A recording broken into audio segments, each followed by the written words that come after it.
The night wind on Outpost 17 carried a mix of dust cold and something else, something like quiet crying. Ethan Cross, the only human engineer on the alien border world, stopped in the middle of the empty metal street. His hand froze on his toolkit. Someone was watching him. He felt it before he saw it. Yellow eyes. Small silhouettes. Shadows hiding behind broken crates. Not one. Not two. Many. Then saw footsteps. Behind him. Ethan slowly turned. An alien woman stood there. Tall. Thin. Wrapped in a torn cloak that barely covered her trembling body. Her skin was a gentle violet, her long silver hair dirty and tangled. But her eyes carried storms. Deep pain, heavy loneliness, and desperation so sharp it felt like a knife in the dark. Before Ethan could speak, she did something no alien on that planet had ever done. She fell to her knees. "Please, human," she whispered. "Adopt my children. Save them. End my loneliness, please." Ethan's breath caught. He stepped back. The little shadows behind the crates peeked out. They were children. Alien kids, thin, hungry, scared, watching him with eyes too old for their small faces. Some clutched each other. Some held broken toys. One had no shoes. One had a torn jacket that looked more like a rag. Ethan felt his chest tighten. "Well, wait. What's going on?" He asked gently. The alien woman lowered her head. "I am Leora, widow of the Kizari tribe," she said slowly, her voice shaking. "Our home was destroyed. My mate killed. Our family scattered. The shelters rejected us. The council refuses to help widows with too many children." She lifted her face. Tears made silver lines down her cheeks. "My children have slept on metal floors for months. They have eaten scraps. I cannot feed them. I cannot protect them." She pressed her forehead to the cold ground. "Human, please, end this suffering. End their loneliness." A pause. "And mine." Ethan stood frozen. The wind howled between the abandoned buildings. This wasn't what he expected after a long work shift. He looked at her. At the children. At the broken street around them. "Why me?" He whispered. Liora lifted her trembling hand. "Because you are the only one who stops to listen. You are the only human who looks at us and does not turn away. You fix machines. Maybe you can fix hearts too." Her voice cracked. "And because my children already follow you." The kids stepped forward slowly, shyly. One tiny girl, barely half Ethan's height, held out a small handmade flower carved from scrap metal. "For you," she whispered, eyes huge. "You always smile at us." Ethan felt something inside him break. No one had ever given him anything on that cold outpost. He knelt, meeting her eye level. "You're asking me to adopt all of them?" he said quietly. Leora nodded. "I will work. I will cook. I will clean. I will serve. I only want a safe place for them. I cannot lose more." Her shoulders shook as she cried silently. The children watched, terrified she would be rejected again. Ethan exhaled slowly. "This is a lot," he whispered to himself. He lived alone in a small metal cabin. 6 beds, food, clothes, energy credits. This was not a normal request. It wasn't simple, but their eyes, their hunger, their fear. He could not walk away.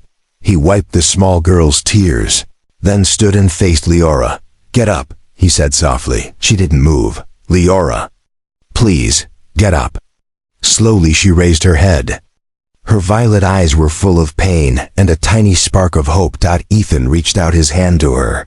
"I'm not promising anything crazy, but I won't leave you alone tonight." Her breath hitched. She took his hand, and the moment she touched him, her fingers tightened like she was holding onto the last rope keeping her alive. "Come," he said gently. "All of you." The children followed silently.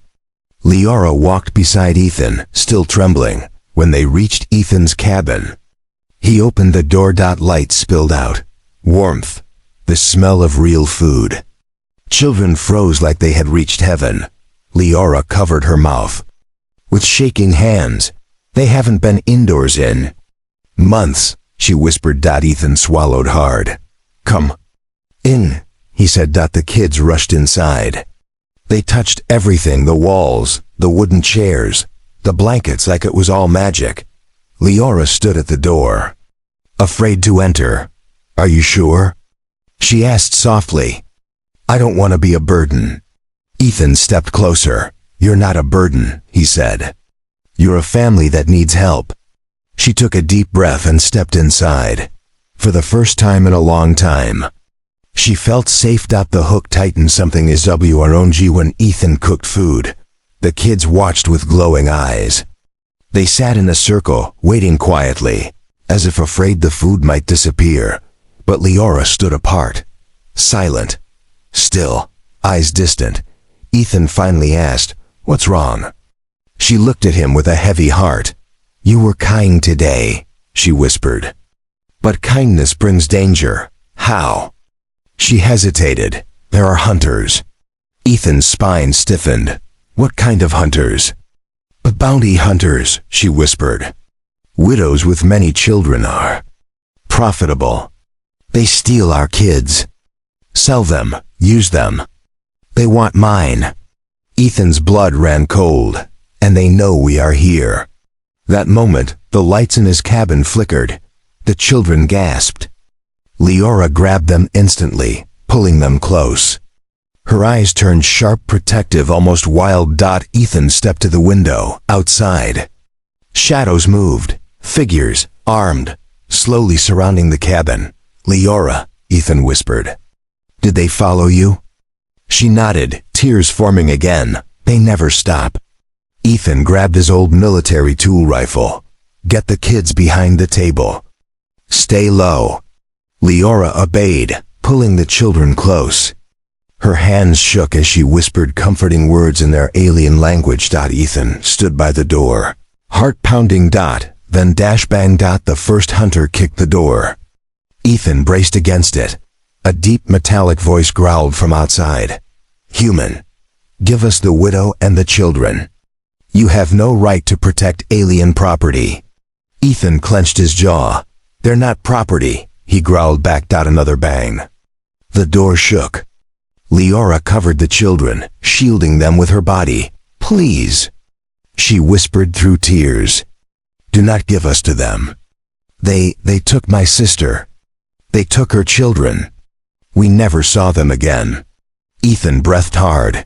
He had two choices, give them up, or fight for a family that wasn't his. He looked at Leora, at the kids clinging to her, at their fear. His decision was instant. He locked the door, turned and said, No one is taking you. The hunters outside prepared a cutting tool. The metal hissed hot. The door began glowing red. Time was running out. Ethan grabbed Leora's hand. There's a back exit, he said. But we need to move fast. She nodded, eyes full of both fear and trust. The children followed silently. They escaped through the rear hatch and ran into the cold night. But the hunters chased them. Blasters fired. Sparks hit the dirt near their feet. Leora stumbled. A child screamed. Ethan lifted the smallest kid into his arms and shouted, Keep running. Run to the old mining tunnels. Leora gathered the rest and sprinted. The tunnel of Tiong. Inside the tunnel, darkness swallowed everything. Only Leora's glowing eyes and Ethan's small flashlight led the way. They hid behind old machinery.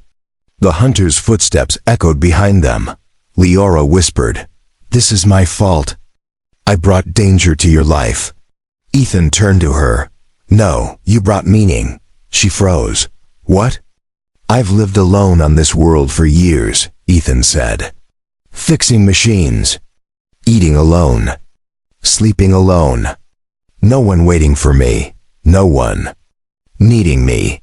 He looked at the scared children around him. Tonight, for the first time, I felt like someone needed me. Leora stared at him. Stunned. Her voice broke. You would risk your life for us? Ethan nodded. The children held his hands tightly.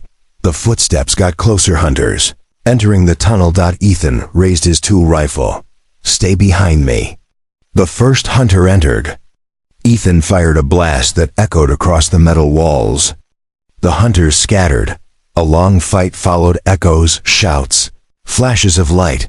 But Ethan held his ground until the last hunter fell. Silence filled the tunnel. Leora collapsed to her knees, crying. Not from fear. From relief. You saved us, she whispered. You saved my children. She touched his hand gently. Trembling, no human has ever done this for one of us. Ethan smiled tiredly. You're not one of you, you're family now. The resolution, a new FUTOR back at Outpost headquarters. Reports were filed. The hunters were arrested. The council reviewed the case. Then finally they declared, the children belong under human guardianship for their safety. Leora gasped. Her children hugged Ethan tightly. He placed a gentle hand on Leora's shoulder. You won't be lonely anymore, he said softly. Her lips trembled. Neither will you. The children smiled. Laughing for the first time in months. Ethan stood in the middle of them, surrounded by small hands. Bright eyes and warmth he never knew he needed. Leora stepped closer.